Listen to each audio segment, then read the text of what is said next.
Good morning, Matt. I'm Well, so hello, Christine. happy to have this conversation with you. And I just want to first express like my gratitude for you answering me right away. And I think for the first time, I don't do a lot of recordings anymore. Uh, Hmm. but maybe people will listen to this that don't know me. So I just want to give a little brief thing of who Christine Anderson is, what is Earth Empath, which I rarely do. And I think the most important thing I want to say about where we might go with this conversation, what inspired me to reach out to you was the Anarchapulco. And it wasn't Hmm. the presentations, because I know you didn't even get yours recorded. It was the impromptu sit down talks between guys, mostly, other than Marjorie Wildcraft. But what I loved Right. was this interaction going on between Dr. Kaufman and then you and Steve Faulkner and Dave Weiss was there, Flat Earth Dave. And, so here's all these people that I've been listening to for a long time. And what really moved me was I know that there was differences in how we perceive reality. I knew there were differences in many ways. David Avocado Wolf was there. But what I loved was watching these impromptu get-togethers and the camaraderie and the mutual respect and the not going towards like name calling or I'm right, you're wrong. And since this has been a big part of my inner experience, especially lately through these whatever you want to call them, the pandemic years, having to confront self, having to confront like what's going on in this reality, right? What is consciousness? Who am I in this reality? Which has been a lifelong quest for me. Because Sure. the way I approached my life was as soon as I started to have glimmers of like those quiet, who am I? What is this reality? Instead of doing book learning and study, I wanted the experience of life. Hmm. And in a way, you can sort of nutshell it down or distill it down to living truth, and so I feel like there's something extraordinary happening right now within human consciousness, and not just the individual consciousness, which I find a lot of value, but the collective consciousness. So I wrote you a whole bunch of things, a whole bunch of Hmm. topics, and I might just leave it to you to like take from there where you want to go. Well, yeah, first off, you're still in Mexico City, right? No, I live in the highlands in central Mexico. I live outside of a town called San Miguel de Allende. So I'm Okay. up at 6,000 feet and I'm out of town. I've got a beautiful little homestead in the Oh, country wow. that I put together myself. And matter of fact, every time I look at it, I'm like, how did this come into manifestation? Right? Right. I'm just like one little woman here and somehow and that is something that I feel like is so important right now is to step into natural abundance. Things are working in our favor. Things are happening for us. And it does take work. It's you chopping wood. I've seen pictures of you and your wood pile and all the things that you're doing. Right. Right. And and yet there's something else churning. Yeah. Something, right? It's I in this vessel that I am, and it's in its very unique expression, like you're in a very unique expression. But there is that, which I love the work of Walter Russell and the way I understand it. There is a universal one. There is this interconnectedness. So as each of us is expanding in our consciousness and we're accepting and not judging others, and we're feeling this whole field, things seem to be manifesting almost, it's not magical because I work really hard, but Hmm. it almost seems to come into being in a way that I hadn't experienced before. I guess I can put it. Right. Well, it's the old saying, before enlightenment, one has to carry wood and chop wood and carry water. After enlightenment, one still has to carry wood and Yeah. chop wood and carry Well, water. So we- We're, I we're think, tuning because I mean, I was like thinking exactly the same thing in Van Morrison's song, right. Enlightenment. I mean, it's just, that's exactly what it is. Yeah, and really, it's I would call it personally, from my own experience, just a different way of you've basically reached a new state of awareness.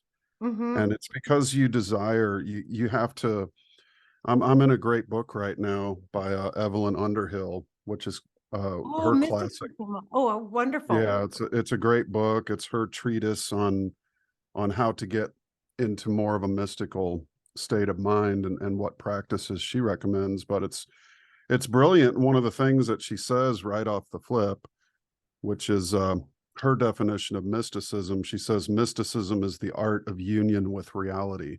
Beautiful. The mystic is a person who has attained that union in greater or less degree, or who aims at and believes in such attainment. So really, like, to say about chopping wood and carrying water, what changes between the chores is your attitude. It's how you view the world. It's your state of awareness. Mm-hmm. You're doing the same things, only you have this reverence for life and this incredible, you know, appreciation for what you do have. And you reach that through much contemplation. You have Mm-hmm. to really think about things for a long time. And I went through what I call my garage phase, where I'd read some Russell, or I'd read some McKenna, or I'd read some Merton, or whatever it was, and then I'd set the book down on the table, and I'd literally sit there for an hour, maybe two, just thinking about what I had just read. Really contemplating it. And it's in that contemplation, I think, that you start to elevate those thoughts, and things begin to work in a way where your state of awareness slowly and gradually changes. Now, it can be helped out with great inspirational experiences, which are otherwise known as illuminations, which I had several myself personally, that were kind of like a kickstart, or a booster, you could say, the right kind of booster shot. It's all natural. It's from the mind itself, and that kind of boosts you into this state of awareness. And you hold that as long as you can. You think on it, contemplate with it, and it becomes your daily routine, your daily practice. And so everything you do is done with reverence. All the chores that used to be mundane, and as Leo Russell said, there's no task beneath a thoroughbred. No. So a Can I add? thoroughbred will scrub the floors and wash the toilet. It doesn't matter what the task. If you do it with reverence, you're going to have a much more enjoyable life and experience. Yeah, and that is, I am totally there with you on that. And so to express it in a certain way, I use the word contemplate a lot, but I also use the word Sure. ponder. And I was Yeah. pondering this morning. So when I got into this state of like, and you do have to allow, it's like an allowance inside yourself for these thoughts to come through I even say how the mind of God plays within you or gives you a certain vision but ponder is a heavy word. Mhm. And then it hit me today because I'm in this state of being called where it's delightful. Mm. And what I realized is this deep pondering contemplation of life and reality and what it is. Um, it's like a spark or something happens, and then it becomes delightful, and so then you've lightened that, you've pondered it, and now you're living it. Mhm. And what I find that comes for me lately is just a tremendous amount of laughter and sort of like tickling of inner joy that comes up. And so when I'm sharing with people from that perspective, they get infused with that. Mhm. And I find that they're much more likely to hear something I'm saying, right? Because it is a field's created, if you will, right? Right. And so, oh, let's have fun together. Right.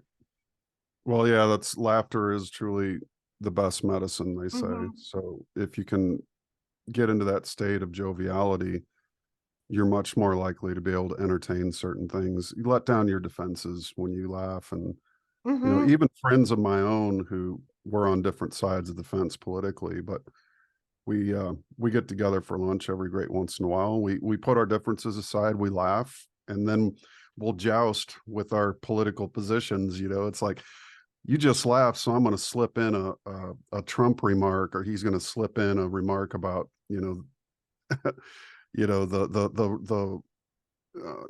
right nationalists or whatever. So it's kind of fun that laughter is sort of a bridge between two worlds, but it So helps one to be more open to dialogue, I think. yeah, and you're bringing up one of the greatest divides there is, which is Mhm. politics. Oh yeah. And so my thing on politics, I mean, I moved to Mexico when I was 22. Mhm. It happened after a very lucid, profound dream that basically propelled me out of the United States. I didn't even know why I got here, you know. I just knew I had to leave that place. And so I didn't look at politics most of my life. Okay. And this is an interesting conversation. It can be. So it wasn't until the election of Donald Trump. I mean, I kind of got pulled into the Clintons because I was liberal and I was, you know, I mean, I grew up in that Berkeley crowd of California and stuff. And so, you know, it's like all of a sudden, here comes these people and they're actually going to do the good thing. And well, they didn't. Right. I mean, we know they didn't. And, but then I really, when I saw the divide that was made with Trump, like how I perceive it was like he was the perfect pick to put on the stage to divide people. And you call it Trump derangement syndrome. So I decided I better go ahead and take a deeper look at what is politics, what is going on here. And for me, it is that they're all selected and they have a psychological aspect in ourselves. And so I just don't go there. I'm now deeply investigating geopolitics because of what's happening in Gaza and with Israel and all of that. Because I want to have at least a knowledge base in which to form some sort of where am I standing with this. But everything I see in the outer world, Matt, everything, it's like an outer screen to me. Its purpose is to divide us. It's to keep us in conflict and controversy with each other. So do I really care about somebody's politics? No, I don't. You know, I mean, I really don't. I won't engage at that level. But I know you're very much, from what I've read and seen, you have a political stance. Well, the old saying, just because you don't care about politics doesn't mean politics Oh, doesn't care about you. right. So my stance is that of what I define as a true patriot, which is someone who will take a stand against their own government. You know, where are those patriots? Well, they're all over the place. You know, Mhm, I serve in two fire departments, in one in Virginia, one in Missouri, and none of them are having it. You know, these guys, they don't have any room for tyranny in their lives. And that's really, you know, to me, it's not everything is planned by the powers that never were. They mhm, just assume control. Some natural divides are just indeed that, natural. You know, it's the mindset between slave or between free man. mhm, You know, and I don't care what your political bent is, as long as you're for liberty and government leave us alone. It mhm. doesn't matter. That could be on the gauge, on the barometer of anarchy, the anarchism movement, which is what the Anarchapulco is really geared toward, which just means without rulers in Right, that sense of the right. definition. And then you have, even on the liberal end of things, people that are pro Second Amendment, but they're thoroughly liberal, but they don't want government intrusion into their lives. Mhm, But it's just, it doesn't matter what side of the bent you're on, if as long as you hold some core values that respect right. the individualness of a human being and their right to pursue their own happiness, which, you know, it lines right up with the Declaration of Independence. You know, Mm, these men were Masons. It was mostly men, of course, except you could say John Adams had a bit of a secret weapon in Abigail, mhm, who advised him and who impressed the living hell out of, you know, Thomas Jefferson and George Washington with her grace and her etiquette and her incredible mind.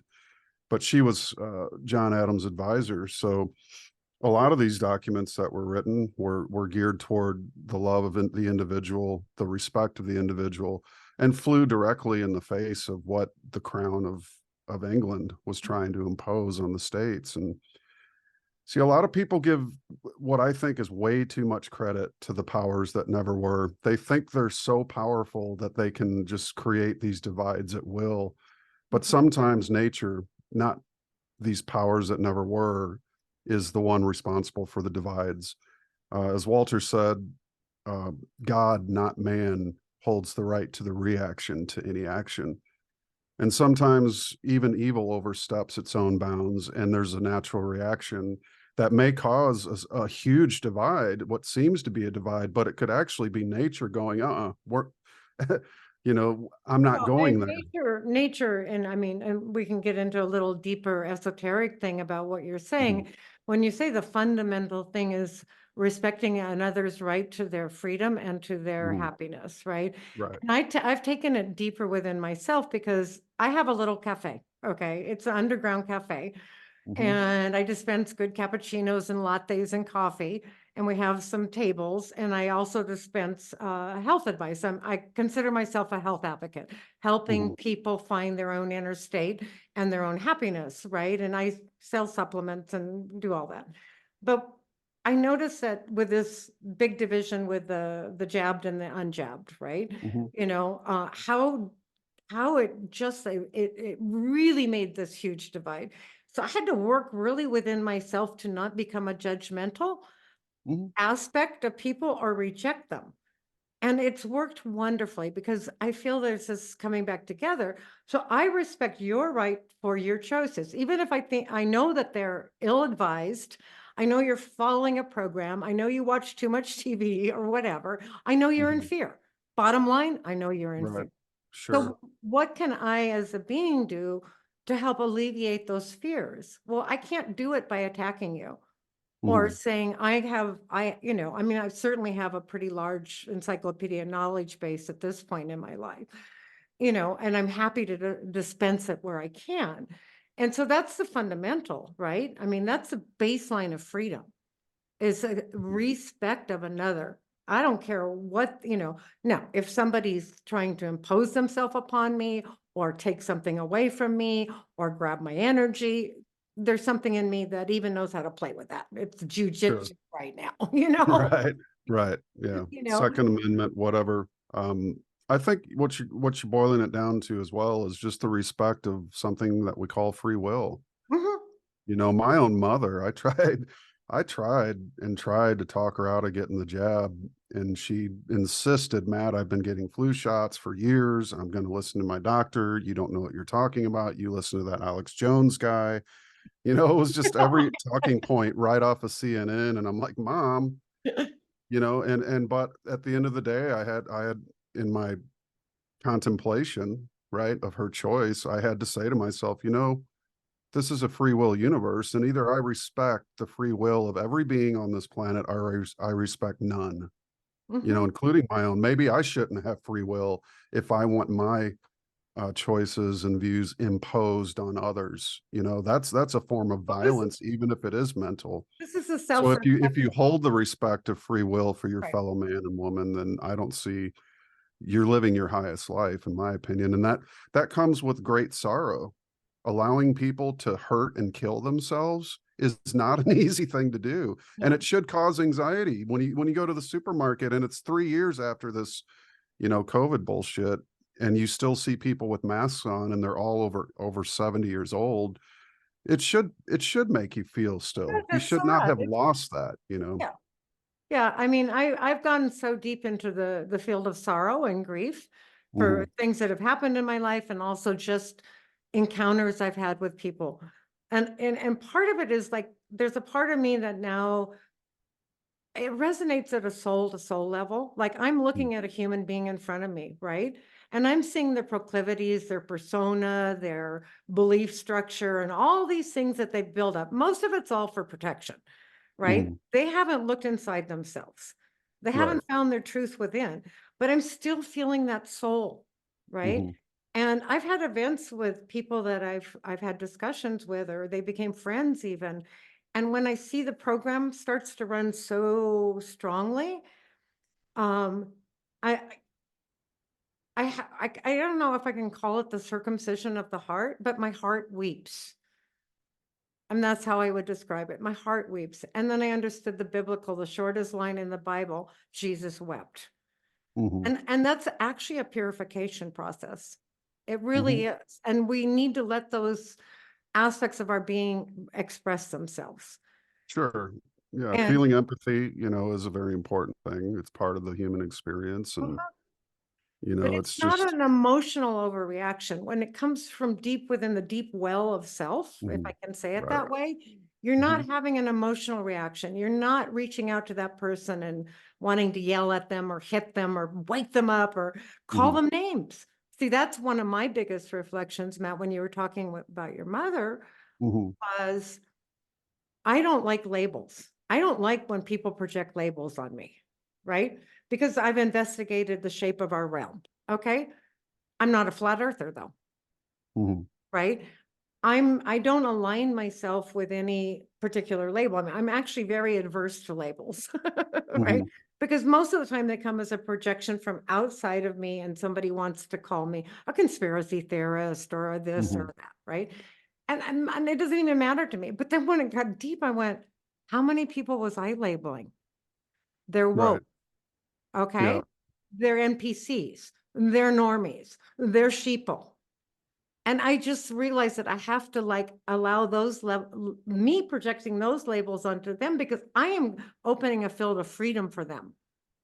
And if I hold them under a label or a consciousness of a label, they're not going to have the space around me to open up. And it's actually been wonderful to see what's happening around me right now. I am godsmacked, if you will, with Right. what I'm seeing coming from people that are like, everybody senses, I don't care who they are. If you've got a human soul, you know right now things are not as you were brought up to believe they were. The government's not here to help you. You know, all that sort of thing that people really trusted. That this is like your mother. I trust the CNN. I trust the matrix I grew up in. These are the things that were, you know, good and true for me. You know, there's a rumble and it's moving people. So their subconscious, I feeling, is now finding a place where it can start questioning. And as soon as somebody starts to question, it's wonderful when they can question it with somebody that can hold a field of trust and love and non-judgmental. Sure. Absolutely. Well, my sister, ironically, has gotten through to my mom and convinced her with literally months and several years of, you know, battling back against her conditioning. You know, again, it's especially my mom's 88 years old. So um somebody of that age, number one, has a certain point of view about the world and a trust in an authoritarian mechanism that may have at one time, you know, been legitimate and worked well. You know, she raised 7 children. None of us went to prison.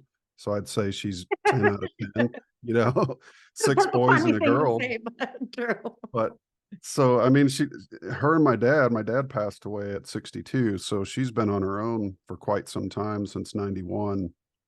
But she's an amazing woman. She doesn't even look her age. She looks like she's in her late 60s, if at all. But she still has this, again, a trust of what she grew up with. And the older you get, they say you can't teach an old dog new tricks, is the saying. But I think what that means is people of a certain age range are beyond.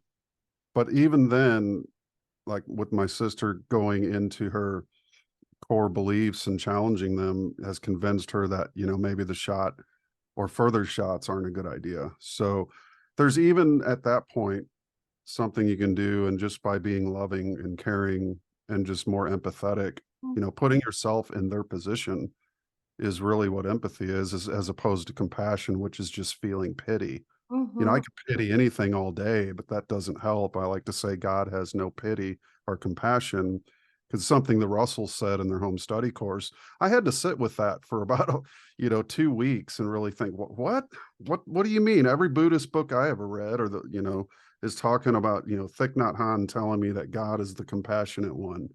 But it's not. It's, you know, God's one emotion is ecstasy, and ecstasy is the creative drive behind nature. And it's what the poets feel when they get absorbed and integrate into it. So the one emotion of the creator, ecstasy, is love.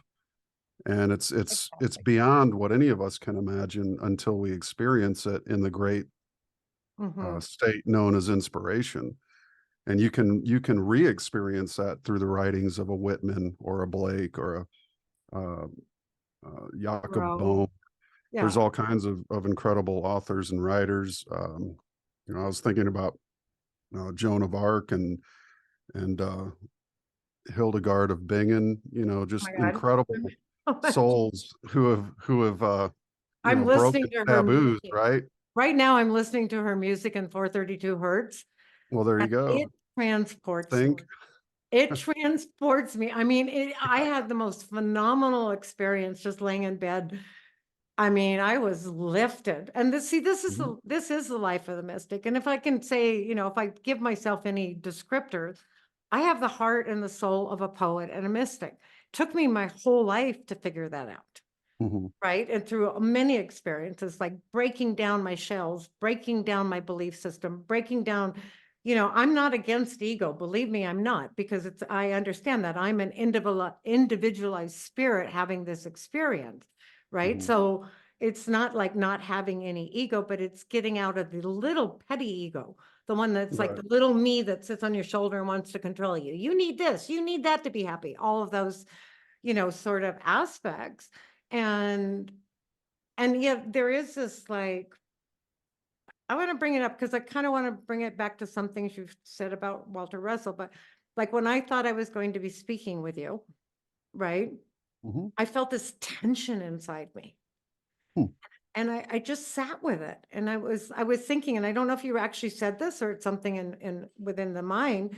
It was like this tension is a good tension. Right? It Mhm. actually is a creative tension. It's like pushing something in me forward. It needs, and then when it finally like it merged, I don't know, I'm using hand signals, but when Mhm. it finally spiraled, it released, Mhm. right? I And did say in that interview with Yerasimos and Mike Winter that the stressful situation of missing a flight in Mexico City oh, and the right. first time being out of the country, stress is a great teaching opportunity. Mm-hmm. So, yeah, sit with it and go through it, embrace it, because Mm-hmm. what choice do you have? You know, Right. I was like, I can get mad, I can start, screaming and cussing that security held the line up so long that I missed my flight, or I'll just make do with it. And so, the still voice in me is like, just do what you have to do. And, all the other personas are the little voices of worry, when you find that core of yourself, that's really what gets you through any situation. Mm-hmm. And I talk a lot about balance, and the self really is, that's what the ego is in Latin. It actually literally means the self. And I think as your questions here, which I was looking at earlier, you talk about a persona versus the ego. The persona is the mask we wear, as Jung said, to the different crowds we associate with. Is it our work mask? Is it our mask at the bar? Is it our mask at family gatherings? Is it and each one may be different. It may be the same mask with slight variations, but and then we have the super ego, which is something that I think is we mistake for the ego often. I want the car like my neighbor has. Is it the voice of an external thing saying I need to keep up with the Joneses? Is it your parents' expectations of what constitutes a successful individual so that they can feel that they did a good job parenting us? Is it the voice of the police or the politicians, or is it the tyrant in the head, which is what Tessarian's work so brilliantly points out? That voice is Hitler, it's Mao, it's Stalin, it's Bush, it's Bin Laden, it's any of these things that pushes the self away, and you end up in a narcissistic or nihilistic state where you don't care about anything because yourself has been erased. So that's the danger of the Eastern religions that say get rid of the self, Mm-hmm. with these uh, professors and academicians of the 60s who promoted all the drug use, and take these drugs and erase yourself from existence, and then you can exist as a nihilist. And basically that's the I'm one requirement for like a child political of movements the is 60s. nihilism. Yeah, Right. But see, this is where, what are these counter forces within consciousness, the field of consciousness, right? mhm, So they're playing out inside of us. They're playing out in the human psyche. They're playing out everywhere. And, that budding within me as a young woman, like I just turned 70 I'm going to be 71 in a few weeks. oh wow, And, congratulations. and I went,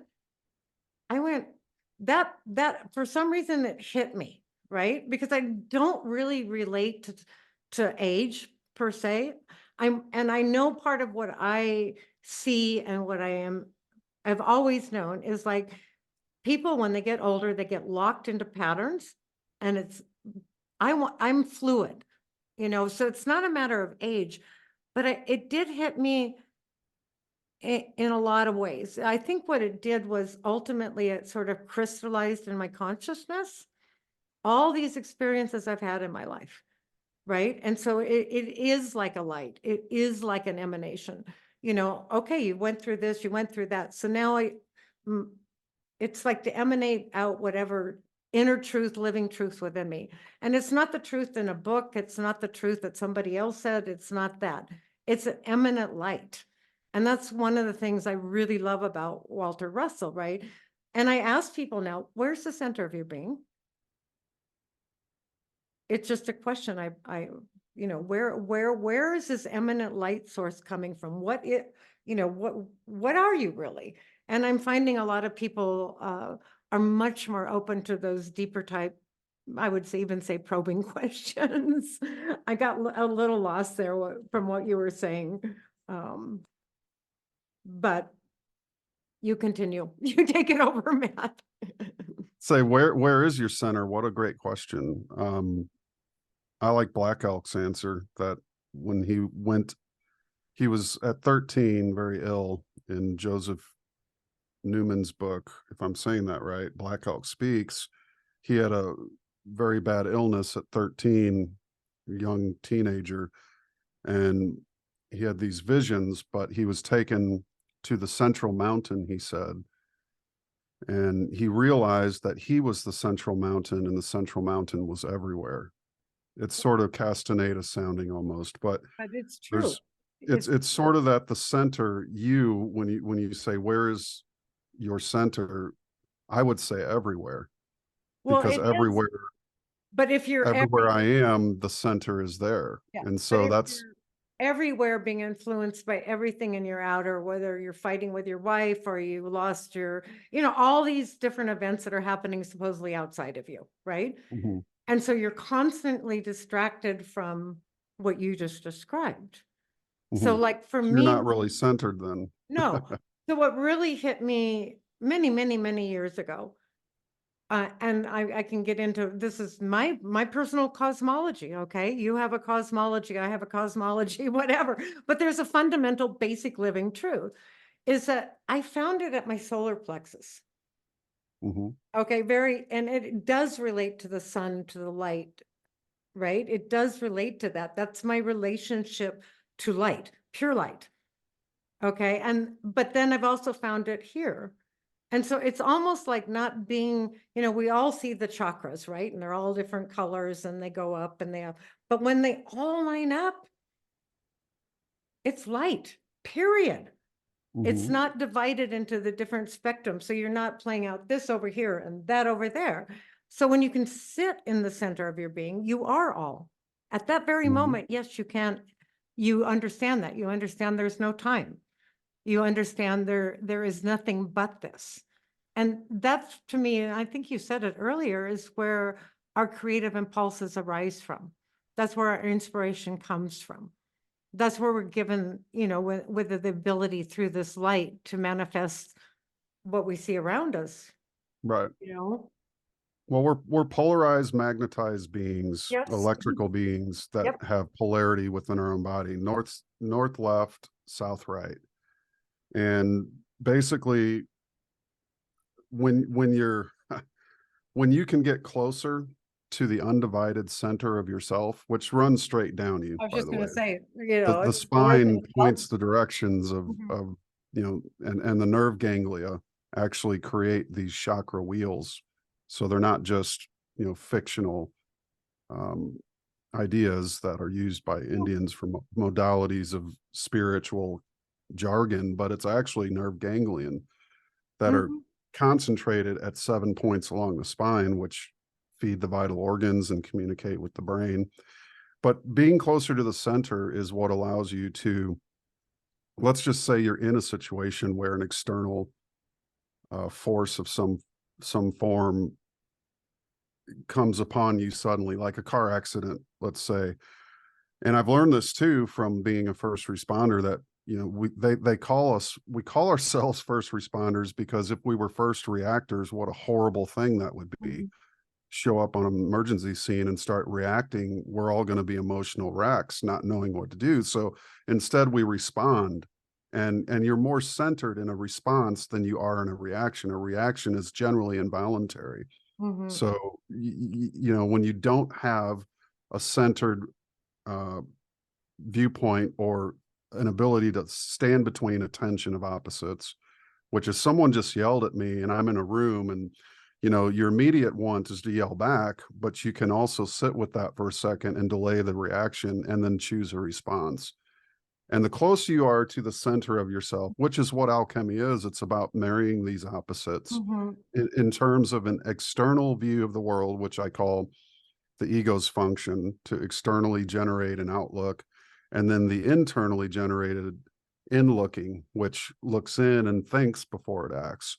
And so that's the balance of alchemical transmutation. And Mhm. you can live post alchemical transmutation, and basically you come upon a situation that's completely out of balance. The closer you are to your own center, and you carry this center with you everywhere you go, the more you can recover quickly from an out of balance external phenomena or Mhm. action or accident or whatever that occurrence is.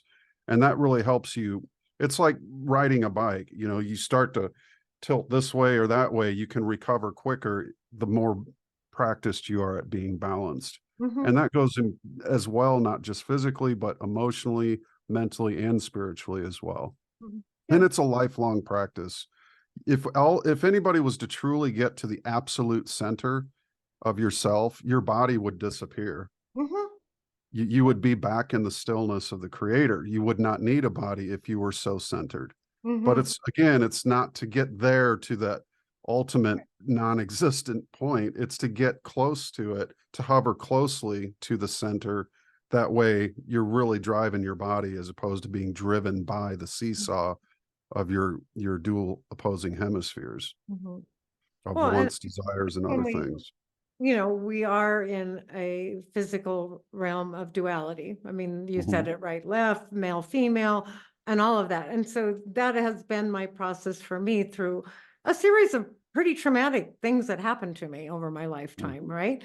But all of those things, I embrace them. I mean, that's another thing. It was like, oh my God, these experiences that I went through, it really shattered me. I've been shattered. I mean, I'm on my fifth life in this life. And, when I count it out, I go, I had a life. It all fell away, sometimes in an instant. But there was always this aspect, even in the darkest and the darkest of the dark. You see, this is the beauty of like, not like being afraid of the dark. In the darkest night of the soul, there was still this, sometimes it felt like just a little flame left in me. But I was able to detect that, and things started evolving. So I'm still the same Christine that came in to this body, right? And more than anything, I think all these experience is an act of remembrance. We already come in, we know. We have this gnosis, this knowing within us. And so it's like peeling back limits, it's peeling back false things that you believe in. It's a process, like they say, it's a deconstructive process. And that doesn't mean, like you were saying, if I completely deconstructed this, I wouldn't be here. But can I Mhm. tune my energy? Because we're going to go into some pretty rough waters here, right? I And there think everybody's expecting that.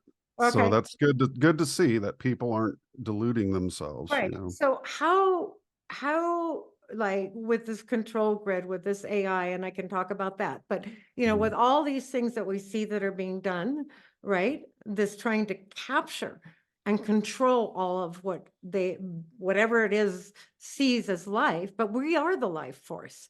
It can never get to spirit. It can't touch it. It can't compute it, because the living spirit it's not, it's a replicant. It's trying to replicate, right? And even with the quantum consciousness and the quantum data mining and everything that it's picking up, if you are resonant, this is me, okay? I mean, I feel it deeply.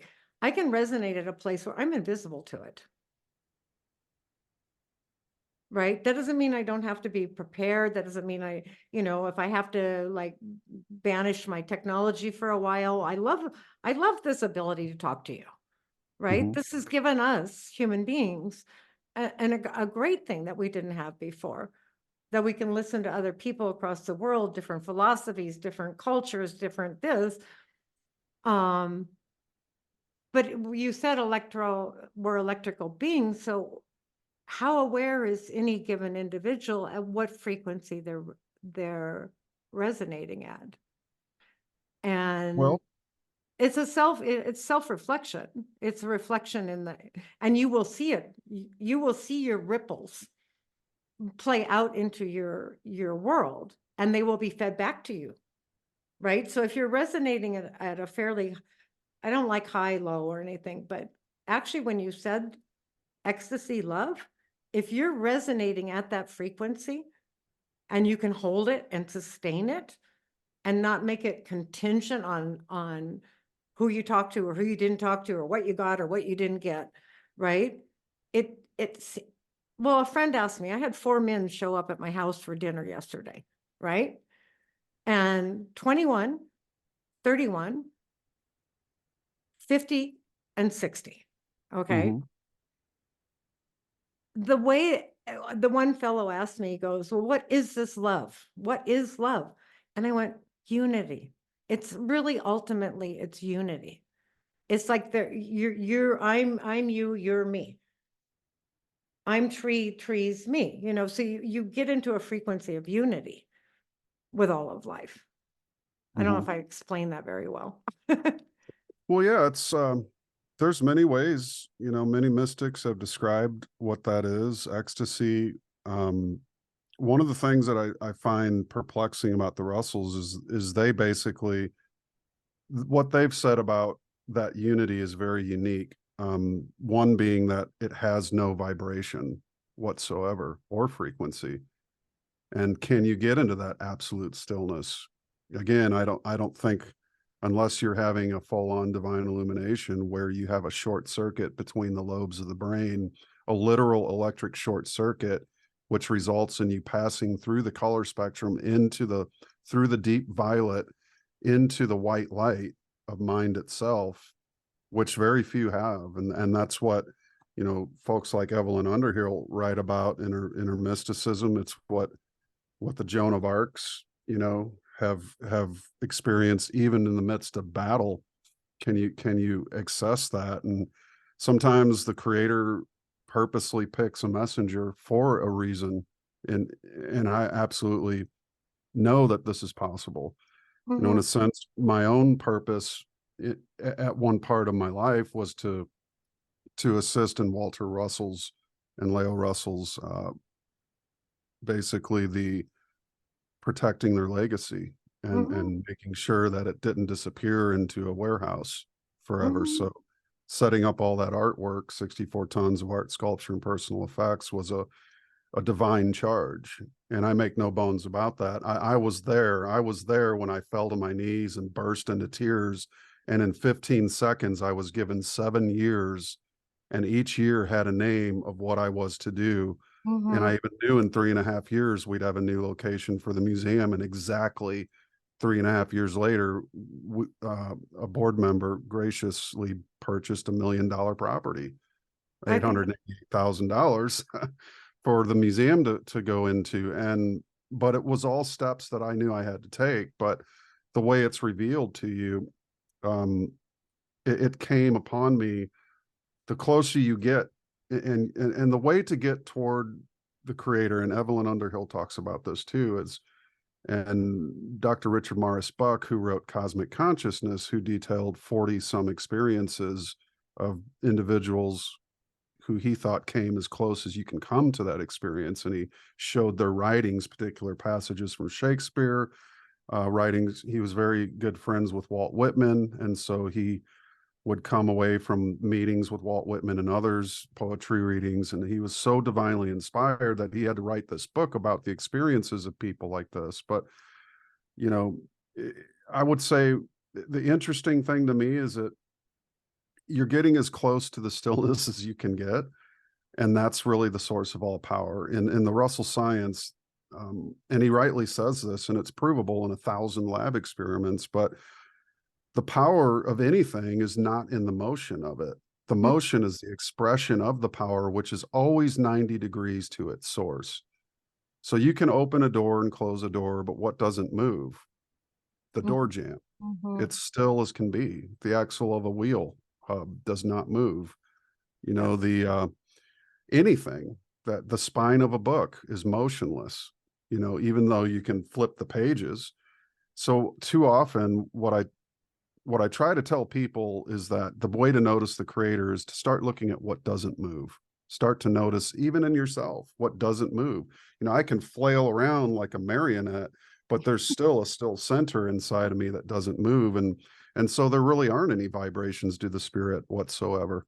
That No, was the so quote from the it's Russells. So that blew me away, but that is taking really that the source of our power at right, 90 and degrees. with Steve Falconer, I think it was, I heard you were talking about exactly this, right? Mhm. Like, And he's a great guy, by the way. I know. I just love that guy. I would sit and talk to him. We laugh so hard. You know, Yeah, some he's people you just definitely have a a, spirit of joy. yeah, some people you just have a great connection right off the flip, and he's Yeah. one of those guys. But But then there's this, the you were talking about, and see, like the false new age movement, the ascension, the dimensions, and I know you've talked about this quite a bit. mhm, And I mean, that's really not where it's at, and it's like, and I'm totally there because I've experienced it, Matt. So, sure, and I can't, I'm not there all the time. And I think I wrote sure, wrote in your chat, like it's like I can't stay in that place, but I can take from that place. That is the foundation. yeah. It, And it, you can oh, hover closer to it with daily practice, oh and yeah, even in your that's thoughts. You were talking yep, about music notes. I have to be mhm, space between the notes to hear the music. right, Even that way, take it into the thought. I've been writing this and I didn't even know what I was saying for a long time. Listen to the silence between the words. That and the actually, notes, and the notes. That's yep, actually where it's really at. yep, and that's what Beethoven said. God is in the silence between the notes. Right. So And how, he informs me of the notes to play because of the silence between them. So isn't that right. wonderful? And so as a practice with people that I speak with, that I mean, I find the mind in most people is highly active. And most of the time it's in battle. It's in duality. Should I Mhm. do this? Should I not do this? That Right. was good. That was bad. It's always the shifting. So one of the practices that, you know, I don't go there very often anymore. Actually, my mind does not go into that. And if it does, there's something I'm supposed to pay attention to. But in between my thoughts, even is a silence. Sure. And you can Yep. slow it down enough Yep. to become the observer in the moment of the very thought, Right. you And know? that's why the Russells said the brain is not the mind, that the mind thinks through the brain. Hmm.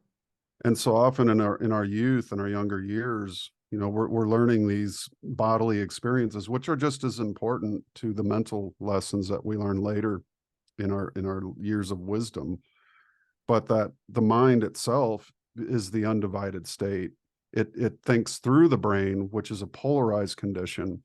So you have to think, you know, by using the seesaw of the oscillations Mhm. between your hemispheres of your mind.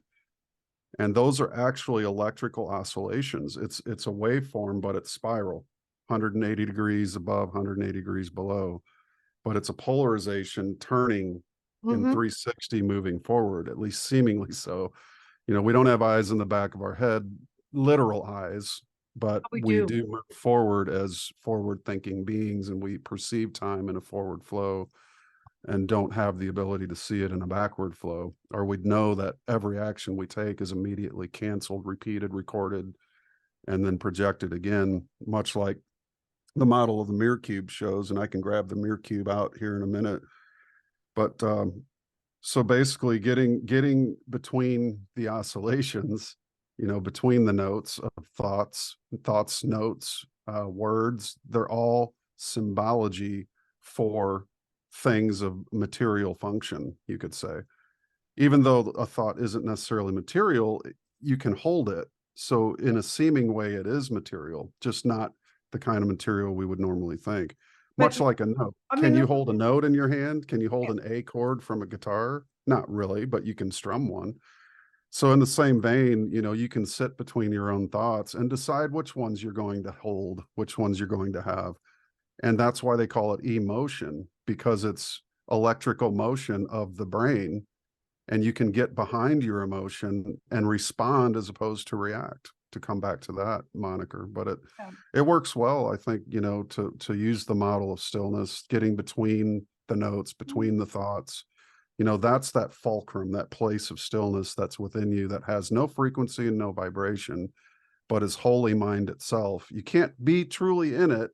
I think that's where spontaneous combustion comes from for people that accidentally go there and don't realize, you know, I better come out of this point, or I'm just gonna turn into ash and a puff of smoke and I'm gone out of here. But so it's getting close to that place and learning to hover around it.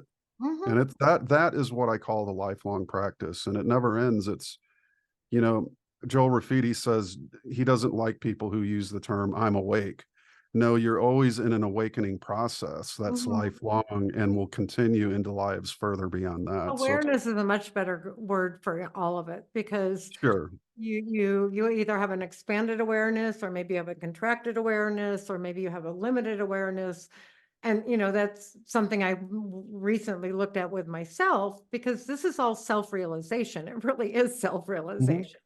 Is that, you know, just feeling something in me the other day, and I was like, you know, I don't have a lot of financial abundance at the moment. I have had in the past, but I have abundance manifests.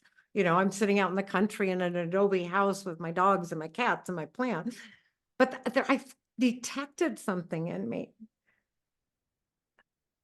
and it was a limit. It was a self-imposed limit. Mhm. And so I had to really sit with that. And like, my awareness now shifted inwardly, and it said, where are you limiting yourself? Like, you know, at that nature, or that point of perception, we are limitless beings. We're limitless in the field of consciousness. Or I think you said that Walter Russell called it the inert gases, which is the Akashic record. We have access to all of that, whether we're remembering a past life, or we're remembering something else, or whatever. And it just, you know what, it hit me. And it was like, I've been limiting myself.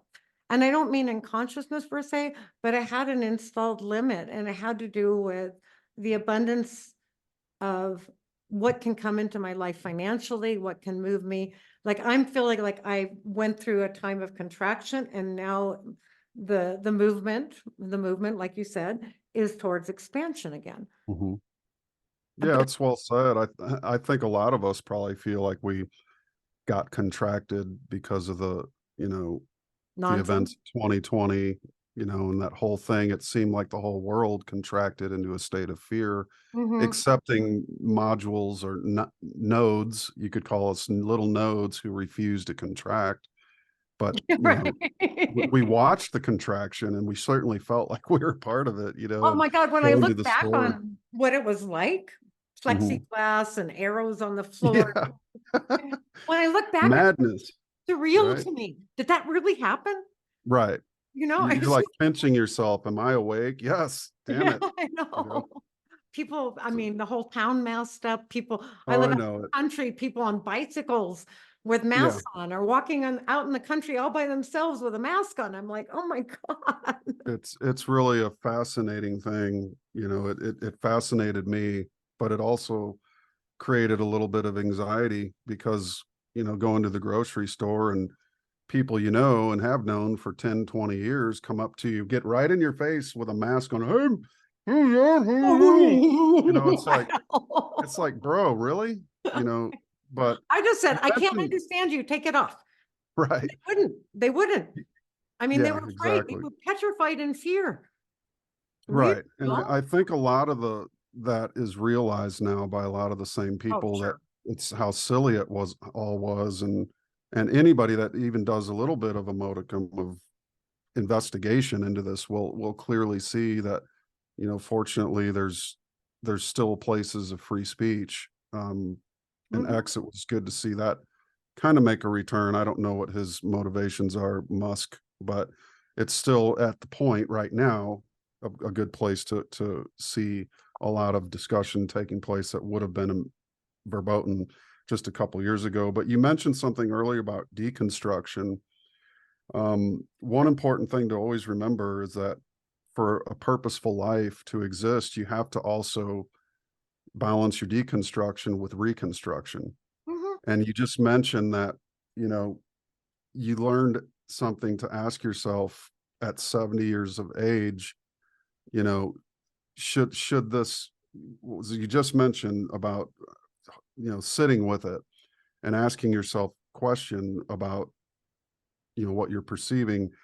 That's part of the process. Is that's what helps you with the reconstruction, because you can always, Mhm. and you should always, as I asked a guy who was retiring when I worked at Universal Printing Company, it was his last day and his retirement party was coming up in the afternoon. I said, I can't remember his name, but Mr. So and so, you've been doing this for 40 something years and you're retiring. What's the most important thing you ever learned? He said that would be to keep learning something every day. Mhm. Otherwise, I would be dead. Mhm.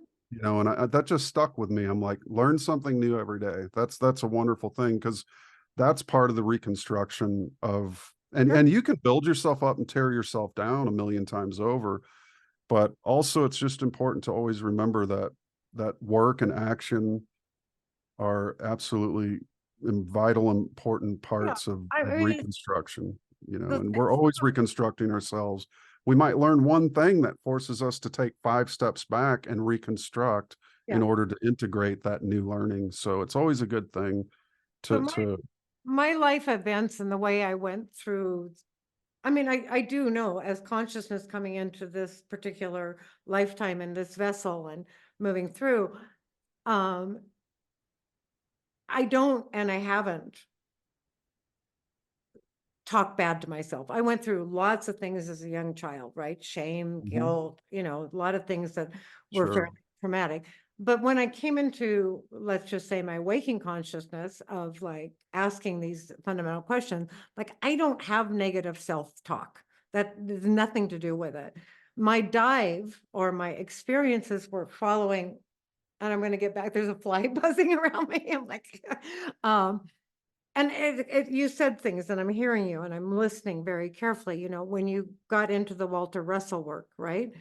When it happened, you went down on your knees and sobbed. One of multiple times, but Me too. Me it too. wasn't So the just course in this life, right?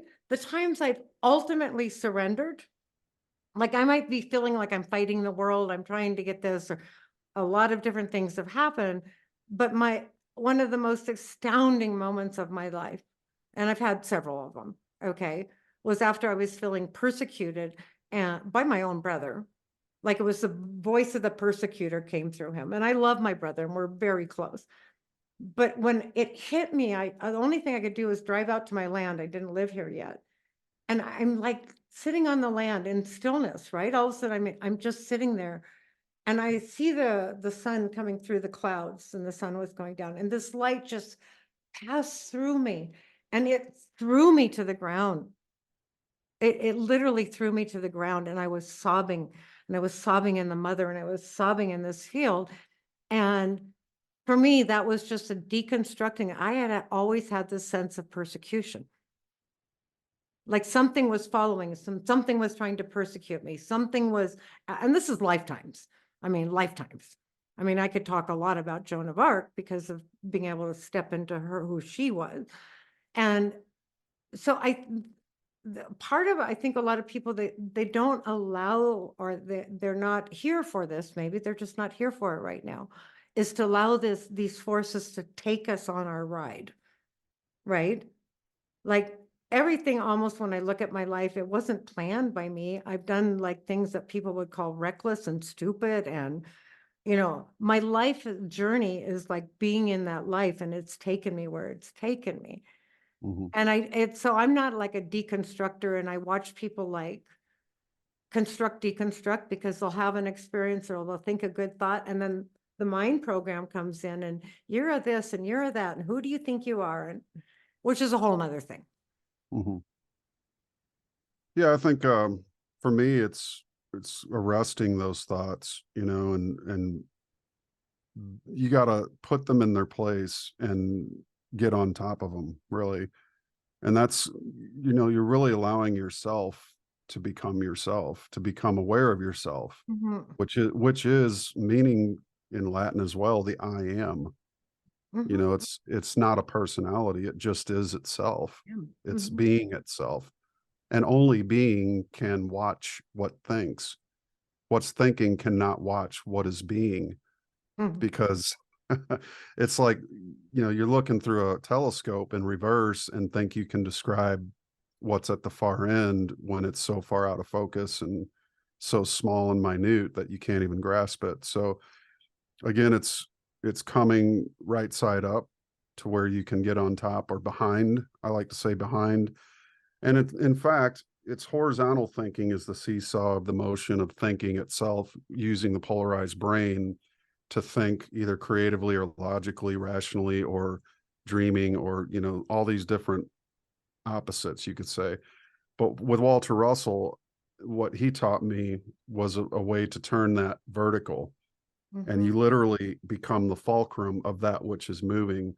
And I you love. command your mind to think the thoughts you want it to think.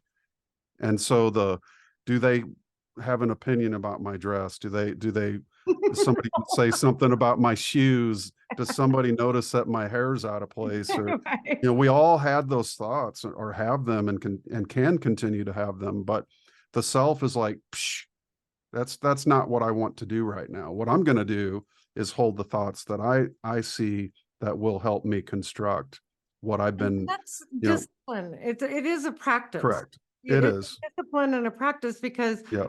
like I often, I'm fortunate. I mean, I feel my life is exactly where it needs to be, and I'm very fortunate and very Hmm. well where I am.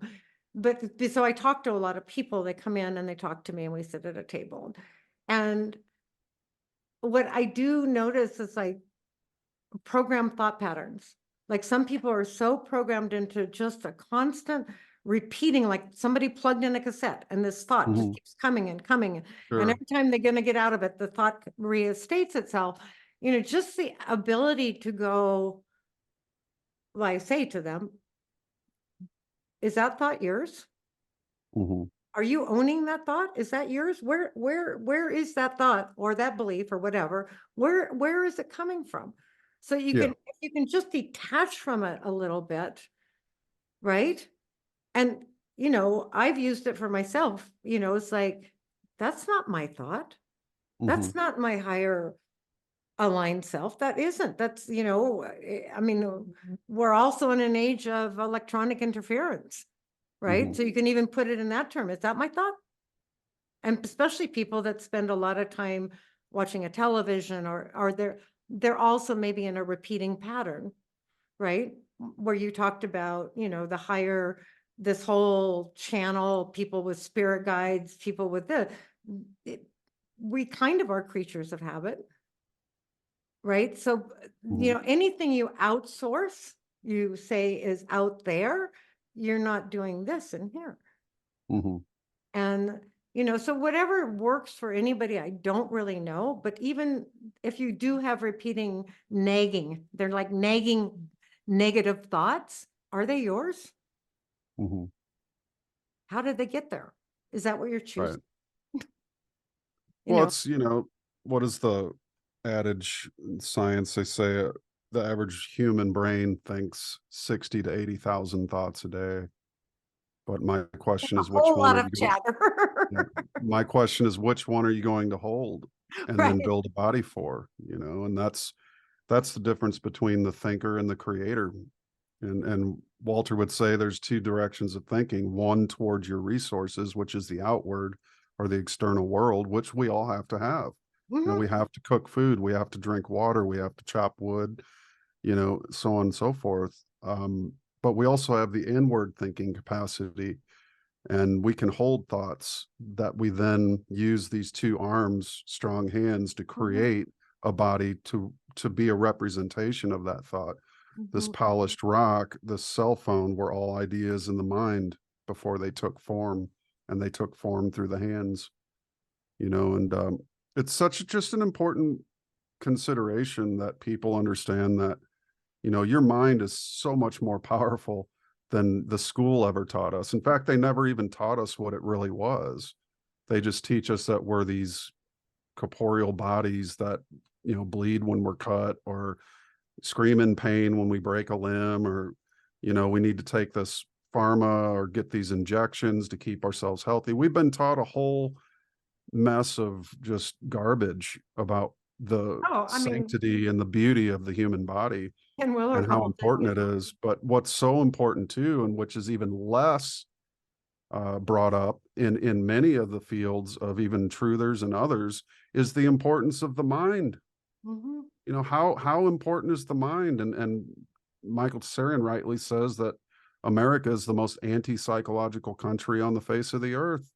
We have the highest amount of pharmaceutical prescriptions Oh, yeah. for For mental disorders. I mean, have you ever heard anything more ludicrous?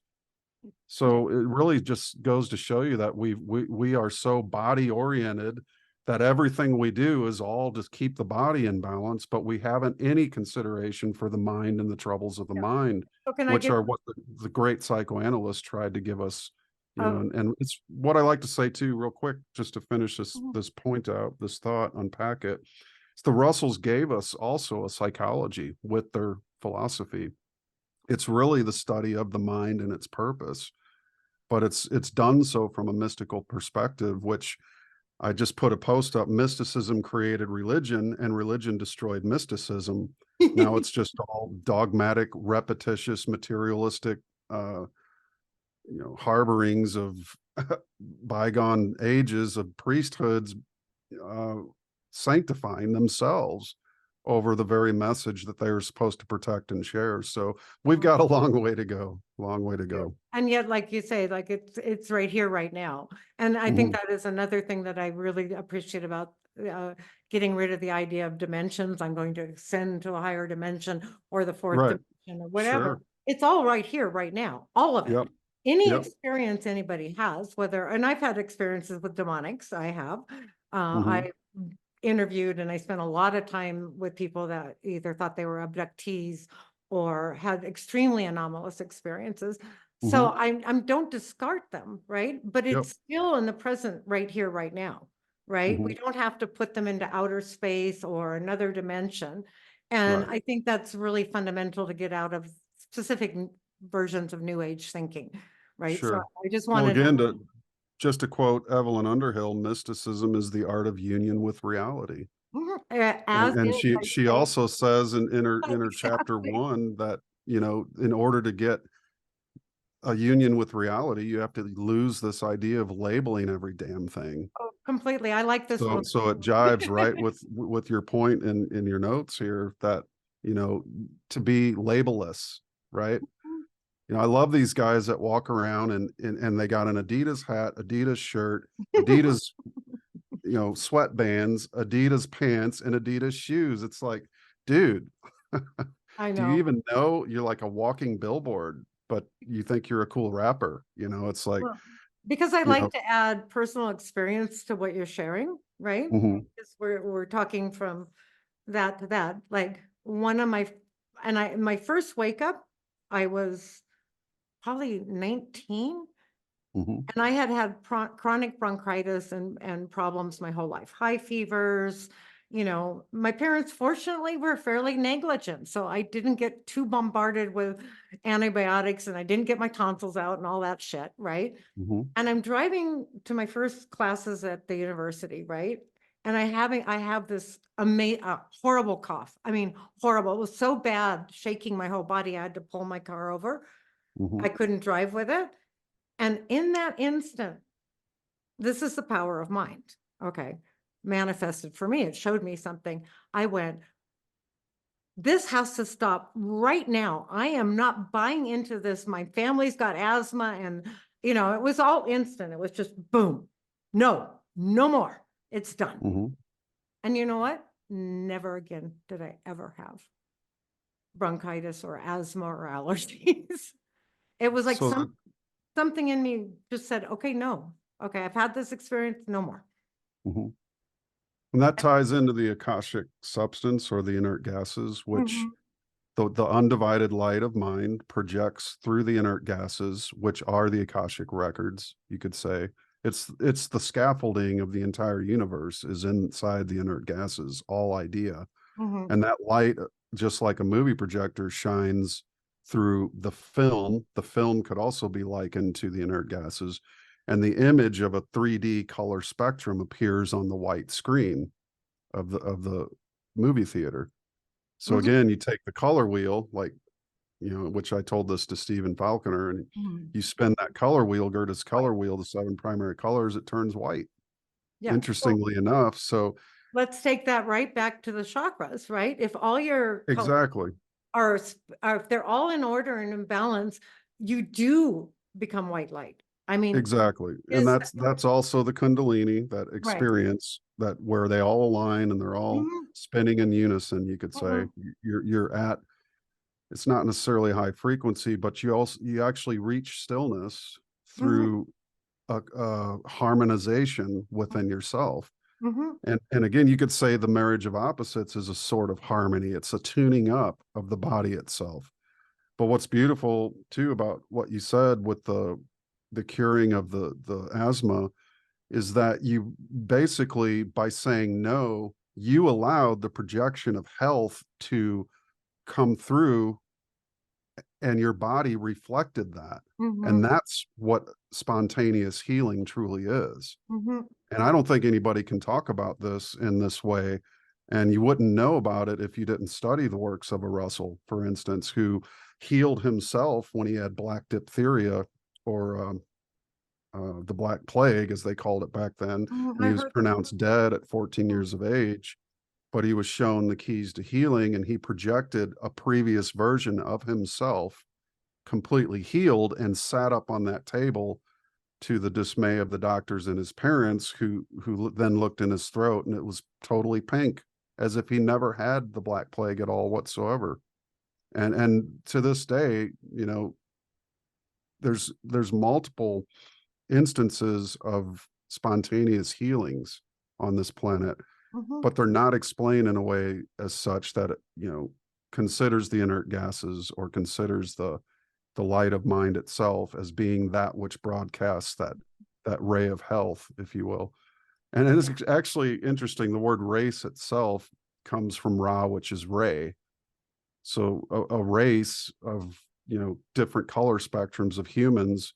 If you can unionize humanity, you see the race of man, which are a rays of light, if you will. But that light is all the same light. It's all the white light of mind, which is Well, again that's why creates the they're color working so spectrum. hard to get us into these racist, like, Yeah, yeah, separations. exactly. I mean, it's Yep. so, you know, uh, yeah, it's just, well, we could probably talk for hours. I don't want Oh to yeah, keep you all that certainly. long. But, going back to the different races and the way with my inner perception, okay, wherever Hmm. it comes from, whatever I'm tapping into, okay, and I don't even say this, but on several occasions, right, when I got to the word nation, I went up to the Standing Rock um, pipeline protest in North Dakota, which was one of the Hmm. most profound experiences of my life. I Hmm. mean, honestly, like the true depth of the spirit world and the animals and the spirits, and but not to go all into that. Um, go back to help me go back. Oh, okay. So because I was by myself, I set up a camp by myself. I wasn't in any of the main camps, and I was by the Heoka camp, and they kept a fire going and they kept the drumming going all night. And somehow that moved through me. But I went First Nations. Nation is nativity.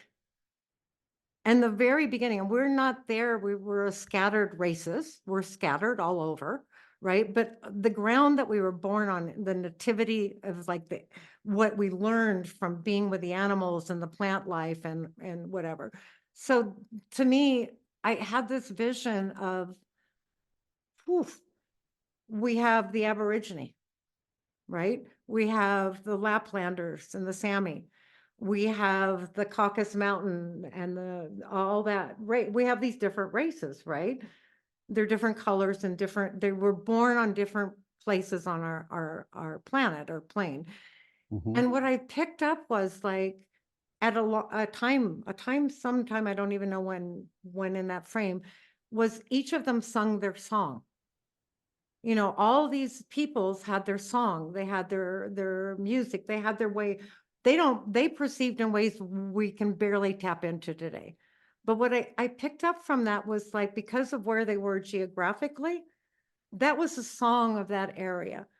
And it was picked up by the next area, and they continued that song, and they continued that song. So I felt like we were sung into creation a long Mhm. time ago. And I don't know, you know, I don't even know why it's just something that was so, it made so much sense to me within myself.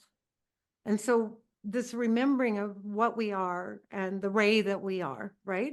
We're Mhm. part of a whole, to return to the harmonics of that and not allow this division to take hold of us is just like so profound for me.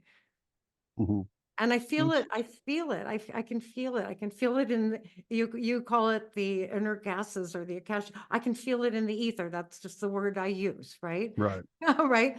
Because it is resonant. It is resonance. It really is.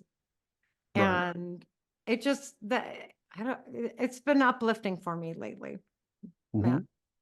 to observe Well, others. it's interesting, light and sound are one. Mm-hmm, Sound is actually light, but, um, the people, again, just like races, like to divide things like electricity and so on and so forth, but, you know, electricity really is a divided state of that light that is inherently the power source of all motion, which is at 90 degrees to all motion, which is mm-hmm, dead center of us. It's dead center of the cat. It follows the line of the spine, right? And the spine manifests along its edge. It's the first division of a cell after the sperm enters an egg. That first division of that egg, there's a white light between those two, which become four, and then eight, and then so on to form the complexity of any body in existence, be it animal, plant, mineral, mm-hmm. uh, galaxy, whatever it is. There's everything is doubly charged and dually hemisphered, and even the Earth. You know, that's the interesting thing. It's a mother, father Earth. You Mm-hmm. know, which we so often forget. We pray to Mother Earth in many of the different ancient rituals and whatnot, but how many people actually know it's a mother father earth and that Right. it's a mother father son, right? And a mother father creator. Well, So I got again, into, what the great mystics of time immemorial, what they all bring us is a way to syncretize opposites and bring us union. But the union isn't enough if it's only pursued externally, mm-hmm, because the way we change the world is to unionize ourselves within ourselves. And then by example, we inspire others to seek the unity within themselves. yeah, And that's how we get out of this program, yeah, only you way. know, and I it's, mean, yep. that's the way, and it's a narrow way, and it's, you know, it's been talked about throughout time, through all different philosophies and religions. Mhm. You know, if you really are a true seeker, right, you're looking for ultimately what truth is. And that's why I call it living truth. You have to become the living truth, and that is Mhm. that state of unity. Right. And so it's It's the so, Russells called that a living philosophy. So it's, yeah, you know, yeah. Yeah. And so, and it's, you know, I like to remind myself, and I also like to speak it out, is that it may seem, and I'm maybe anybody that listen to this, that you know this, you've already experienced it. Maybe you're isolated. Maybe you don't have the contact with the people that Matt does or I do or whatever. But that eminent field of unity within, right? That undivided self, right? We individualize into the duality, but okay, it has, it's eminent. That means it goes out and it touches everything. And you may not see that, but it does. And that's what I feel like is actually, as awareness is rising, or expanding, let me say, as awareness expands, it's touching everything simultaneously. Mhm. Yes. And that's, I guess my sense of wanting to express what I would consider, like being in a mystical life in a normal world, washing Mhm. toilets and feeding my dogs Right. and cats, right? Well, that's just it. No mystic will ever say that, they didn't have to continue to sweep the floor or do the dishes. They find a way to do it with reverence now Yeah. in a certain way and that's what I think Underhill means by the definition of mysticism is the art of union with reality. Mhm. You don't need to escape. You simply No. need to deal with what's here before you, Yeah. embrace it, contemplate it, but by contemplating yourself, you can contemplate a higher reality. And by sitting with, you know, the differences of even your own thoughts, learning to find that stillness between the thoughts, between the notes, between the words, which is why the home study course of the Walter Russell and Leo Russell had a blank space. It was double spaced. So Mhm. they put a line of words and then they'd leave a blank line with no words and then another line of words, which made it 1,200 pages long. But they did that so that you would contemplate the stillness and the silence between the lines of the words that you read. And I find that that is a synonymous underpinning in all of the mystical teachings. And what I hope to do and what I'm doing myself in terms of what my studies are geared around is mysticism. I really want to deeply penetrate why mysticism is left at the door, and especially in religion. I mean, It's become so dogmatic that there's no room for the mystical anymore, and mystery is the very essence of which drives the humans to explore, to go forward. well, that's um, it. I mean, so just I've been contemplating just mystery, just the one word mhm, mystery. And it's been a contemplation ongoing and it's in a current, thing. And one thing about just look at how we are as humans. We like mystery, right? We're also very indeed. drawn to controversy, which is something we have to get over. But, Right. you know, but it's infinite mystery, right? This Mhm. exploration of the being that we are, this creation, like what are these hands, right? The stomach is a pure alchemical process. The alchemy that happens in our A stomach, transmutator. it's a transmutator, right? And it's not the And then our science says transmutation doesn't exist. Our bodies do it all the time. I mean, right, and what a so wonderful realization that we can are we transmutator just embrace devices. mystery, right? Mhm, Because that is the awareness expanding. Oh my God, it's a mystery, right? Like Sarah mhm. McLaughlin building a mystery, Yeah. right? It'll always be there. It just is part of it. And, Mhm, and so people get locked down because they think they have the answers. mhm, Right. And I've listened to, like my journey was experiential, right? All the things that I went through.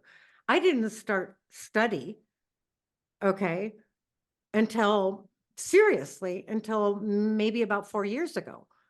And mhm, that came up with the Walter Russell, that came up with Manly P. Hall, that came up with the Gnostics, it came up through the Nag Hammadites. So I've listened over the course of the last 3 years, or read, or audiobooks, or whatever, uh, a wide variety of people making like even Steve Faulkner, I don't know if you watched what he did about the words and the Celts, and I know Michael Stasarian did that, the Celtic source of, of where these words came from. I have mhm, listened to so many really good scholars and really honorable people, and they seem to put the story together in that direction or that direction, right? And so I'm a synthesizer in a way, like, okay, word roots, sound roots, right? mhm, They go through everything, whether you're talking about the Celts or you're talking about the ancient Hebrew. But so many times an academic person or a scholar that's so focused on one thing doesn't see outside of it, mhm, right? Now, I'm not saying their information is wrong, but it's only a piece of it. mhm. right? Well, yeah, So, they're also too looking at just language and phonetics, which are external mhm, emanations of the body, mhm, the sound the mouth makes, the words we use, the dialect mhm, of men by the sea versus a tribe in the mountains versus a mhm. tribe in the desert, how land can influence. So it's a Exactly, very going back to, materialistic outlook. And then we have, of course, the words that are written down, the scrolls, the teachings are the mental. And then we have the spiritual, which is just kind of left off to the side. But that's what I think, at least for me, my personal study into mysticism and what the Russell said, which was so true, is that all illuminates speak the same language, only the words vary.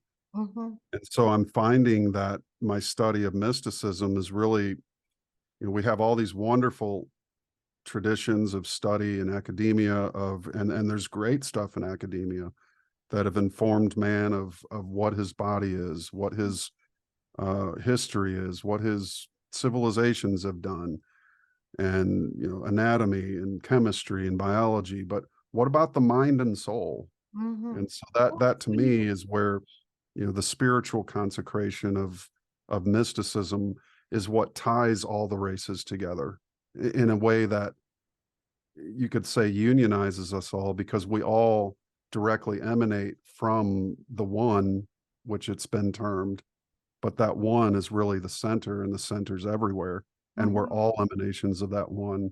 And I think that's a root that's missing from many of our lives. And so Yeah, it's my will and effort to, at least for my own exploration of consciousness, which is the title of my own podcast, but to explore that which will further help me to then share with my audience what I think is one of the most important overlooked things in the world. And that's, you know, to remember that the mist is only navigable when you discover those hidden things about yourself, mhm. and you can consecrate and syncretize the polarities, if you will.